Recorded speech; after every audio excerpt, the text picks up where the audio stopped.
You speak English? A little.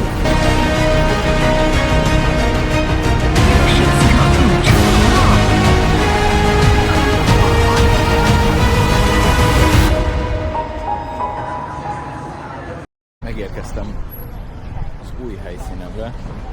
A város neve Chongqing. Ez a legnagyobb város, illetve mint megtudtam tegnap a vonaton egy helyitől, nem teljesen pontos, mert a legnagyobb lakosságú város Shanghai, de mint tartományban Chongqing province-nak 32 millió lakosa van. Nagyon kíváncsi vagyok erre a helyszínre. Kiléptem a hotelból, és ez.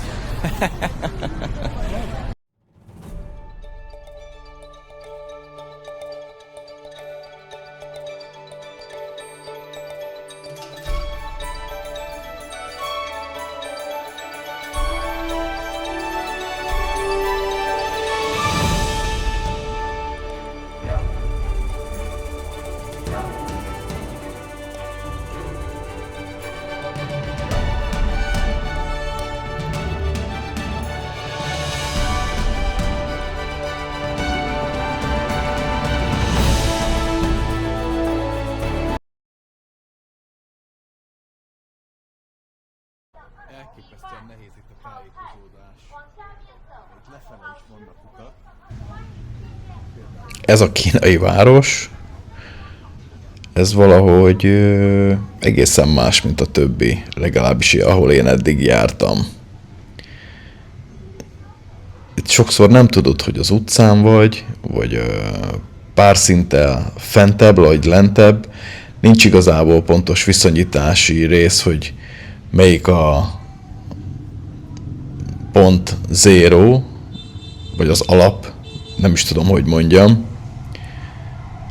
És most ide lejutottam egy megint másik utcaszintre.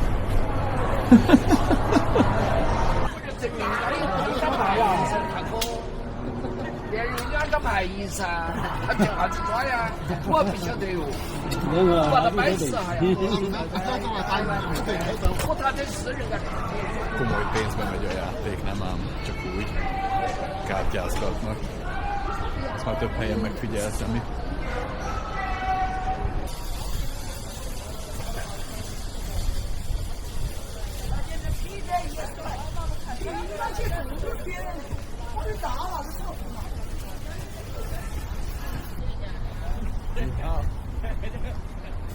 Nice. Huh?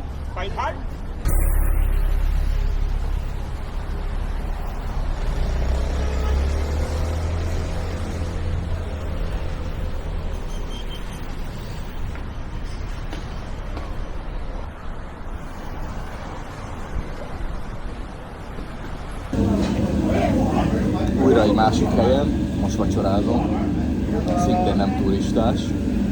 Itt a szembe levő asztalnál van egy nagyobb társaság, ez elég utasak. Szóltak, hogy jöjjek én is csatlakozzak, mondtam, hogy én nem iszok alkoholt. Nagyon szomorúak lettek tőle. De nagyon finom. Azt mondta a hölgy, hogy egy kicsit csípős. Hát nagyon az, ugye már előtte figyelmeztettek, mielőtt jöttem, beszélgettem emberekkel, hogy itt ebben a térségben a konyha nagyon fűszeres. Úgyhogy itt a kicsit csípős az nálunk az eléggé az, mint kiderült. Úgyhogy de azért, de ízre nagyon jó, úgyhogy azért megeszem. Ez a társaság, amiről beszéltem, elég hangosan. Itt is teljesen helyiek vannak.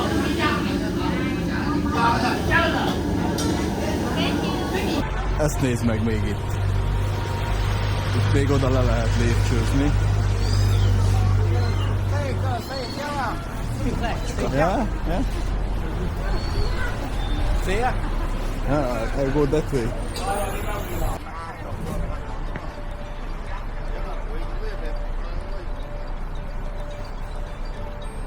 Ami a térképeket illeti, mondjuk a amit itt használok navigációnak, ezt az AMAP alkalmazást, ugye azon úgy tűnik, hogy pár száz méter, és ott vagy. De az nem tűnik ki belőle, hogy közben le kell menni, vagy éppen föl kell menni 2-3 szintet, és úgy ugye teljesen más a dolog. Akkor megint más térképet rajzol, úgyhogy szó ami szó nagyon-nagyon fura. De hát ez Chongqing. Egy város, ami nem kifele terjeszkedett, hanem felfele és lefele egyszerre. Sorry, you speak English? A little. Where can I go? It's free to go to down? Down. There? Maybe that's way. There we can go down because there is a lot of levels. Yeah, it's there. Yes. Thank you. Okay. Elsőre teljes káosznak tűnik, de minél tovább marad az ember, annál inkább elkezd értelmet nyerni az egész. És rájön, hogy ez nem egy különleges negyed, hanem maga a város ilyen.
Ugye itt a metró átmegy lakóházakon.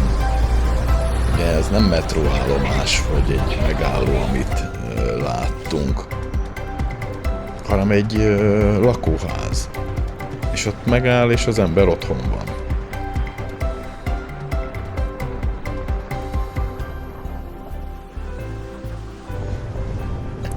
Chongqing ma a világ egyik legnagyobb városi területe. Több mint 30 millió ember él a közigazgatási régiójában, ami nagyobb, mint sok európai ország teljes népessége. A város a Yangtze és a Jialing folyók találkozásánál fekszik, hegyek közé szorítva. És a földrajzi helyzet határozza meg a mindenét. Itt nem lehetett klasszikus síkvárost építeni. Az utcák szintek között váltakoznak, hidak kötik össze városrészeket, és a közlekedés nem csak vízszintesen, hanem vertikálisan is működik. A modern Chongqing fejlődése különösen az 1990-es évektől gyorsult föl. Korábban ez egy kis halászfalu volt, amikor Kína nyugati régiónának fejlesztése stratégiai prioritássá vált. Az néhány évtized alatt megapolisz lett. Felhőkarcolók, autópályák, metróvonalak, egymás fölé rétegezve, nem egymás mellé. Ez nem a jövő városa, ez egy város, ami kénytelen volt alkalmazkodni a saját terepéhez.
Chongqing nem az a hely, amit elsőre megértesz. Inkább az a fajta város, amihez hozzá kell szokni. Néha elveszel benne, néha nem tudod, merre van a fent vagy a lent, de közben pont ez benne a lényeg, mert itt minden mozgásban van. Minden épül, alakul, változik. És talán ezért érzed azt, hogy ez nem csak egy városban jársz, hanem egy folyamat közepén. Egy helyen, ami még mindig formálódik. És lehet, hogy pont ezért soha nem lesz teljesen kész.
Visszaérkeztem a szólásra. Nagyon kimerítő nap volt, de nagyon jó. Nagyon tetszett nekem. Ez a város nagyon érdekes. Ezekkel a rengeteg lépcsőkkel, szintekkel el lehet tévedni, keveredni. Nagyon, főleg itt ebben az előző helyszínben, amit itt utoljára forgattam. Ez egy kész labirintus volt. Ezzel lezáródott a chongqingi tartózkodásom, és egyben a kínai tartózkodásom, a 30 nap lejárt, ugye eddig volt vízumom, és holnap reggel indulok Kambodzsába. Ott folytatjuk az utazást, tarts velem! Remélem tetszett eddig, amit láttál. Ahogy mondtam, igyekszem fejlődni, valószínűleg nem tökéletesek a videók, de hát nekem nem ez a szakmám, sose csináltam ilyet, ez az első. De igyekszem jobbat lenni. és az idővel egyre jobb helyszínekkel, jobb videókkal. Szia!